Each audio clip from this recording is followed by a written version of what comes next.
तो एक बार फिर मैं डॉक्टर सी पांडे सबका हमारे यूट्यूब के केमिकोनिक चैनल में सबका वेलकम हम कर रहे हैं।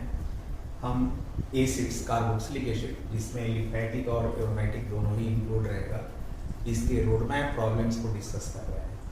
तो हमने एक प्रॉब्लम्स को लिया है, बहुत इंपॉर्टेंट है। हमारा क्वेश्चन है कि an unknown Easter C5H10O2 was hydrolyzed with water and acid, that means acidic hydrolysis, to give a carboxylic acid A and an alcohol B. Definitely आप ये जानते हो कि किसी ईस्टर का हाइड्रोलाइसिस किया जाए तो एक कार्बोक्सिलिक एसिड और एक अल्कोहल बनता है, जो ये रिएक्शन रिवर्सिबल है। जैसे अल्कोहल और कार्बोक्सिलिक एसिड रिएक्ट करके ईस्टर बनाता है, तो ऐसे ही ईस्टर का जब हम हाइड्रोलाइसिस करते हैं, हम जनरल में तो लिख रहे हैं कैसे हमें प्रोसीड करना चाहिए। तो आप ईस्टर RCOOR इसका हाइड्रोलाइसिस कीजिएगा तो एसिड, देखो यह पार्ट एसिड में चेंज होता है और यह जो OR पार्ट है ना अल्कोहल में जाएगा। तो this gives RCOOH and alcohol R-OH। यह A हो गया और अल्कोहल B बोल रहा है। Treatment of B with PBr3, मतलब अल्कोहल का ट्रीटमेंट PBr3 से अल्काइल ब्रोमाइड बनाता है। तो ठीक है, हम सिर्फ इसको यूज कर रहे हैं। इसको हम PBr3 से ट्रीट करेंगे तो R-Br बन जाएगा। Alkyl bromide C, this is the C, and when C was treated with KCN, इसको हम फिर KCN से ट्रीट करेंगे। ये भी बहुत इंपॉर्टेंट रिएक्शंस है। Hydrogen will be displaced by CN, तो R-CN बन गया, and this is the D which was on hydrolysis। फिर हाइड्रोलाइसिस करने पर देखो D का हाइड्रोलाइसिस करने पर A बन रहा है।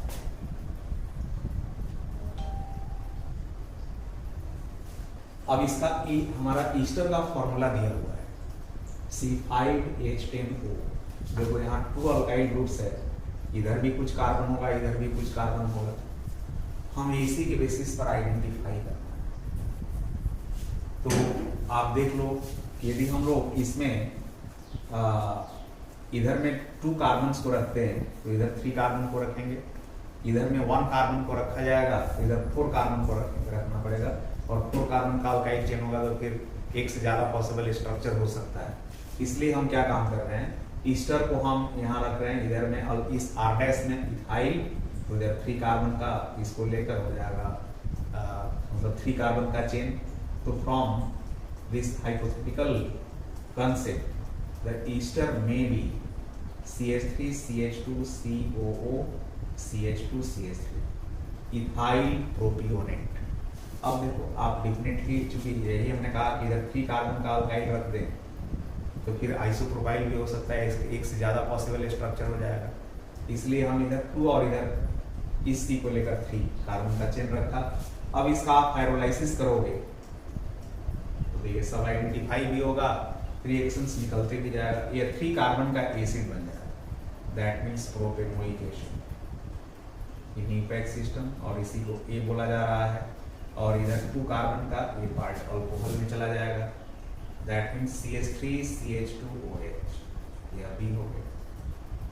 तो this is propanoic acid and this is ethanol और ethyl alcohol। अब इसी का रिएक्शंस देखिए, प्रोपेनोइक एसिड है, इथेनॉल है। अब इथेनॉल का रिएक्शन हम इससे करा दें PBr3 से, आप डायरेक्ट भी करा सकते हो, यहीं से लेकर हम आगे बढ़ जाते हैं। PBr3 ऐसे ही इसका 1 मोल तो इसका 3 मोल लगता है, लेकिन हमें मेन प्रोडक्ट से मतलब है। This gives the ethyl bromide and this is the C। Ethyl bromide को आप KCN से ट्रीट करोगे, the CN is a stronger nucleophile than Br and this is converted to CH3 CH2 CN, और ये हो जाएगा हमारा D, प्रोपेन नाइट्राइल। और देखो इसी का हाइड्रोलाइसिस कर दिया जाए तो CN group against converted to COOH, फिर आपका ये आ गया। तो दिस इज द ईस्टर। तो ईस्टर हमारा हो गया इथाइल प्रोपेनोएट, इथाइल प्रोपेनोएट। अब यदि आप कहते हैं कि इधर मिथाइल और इधर हमने प्रोपाइल ग्रुप रखा तो देखो यह ईस्टर बनता, तो CH3 CH2 CH2 COO CH3, ये भी ईस्टर हो सकता था। अब इसका हाइड्रोलाइसिस कराइएगा तो मिथाइल अल्कोहल और इधर ब्यूटेनोइक एसिड बन जाता है। अब मिथाइल अल्कोहल का हम PBr3 से कराएंगे मिथाइल ब्रोमाइड, मिथाइल ब्रोमाइड को केसीएन से ट्रीट करेंगे मिथाइल साइनाइड, और साइनाइड को हम फिर ये करेंगे तो 2 ही कार्बन का एसिड बनेगा इथेनोइक एसिड। यह मतलब हमारा जो सीक्वेंस है वो फेल हो जाएगा। मतलब आप देख लो यदि इसका आप हाइड्रोलाइसिस कराते हैं तो एक एसिड बनता है 4 कार्बन का और अल्कोहल बनता है 1 कार्बन का।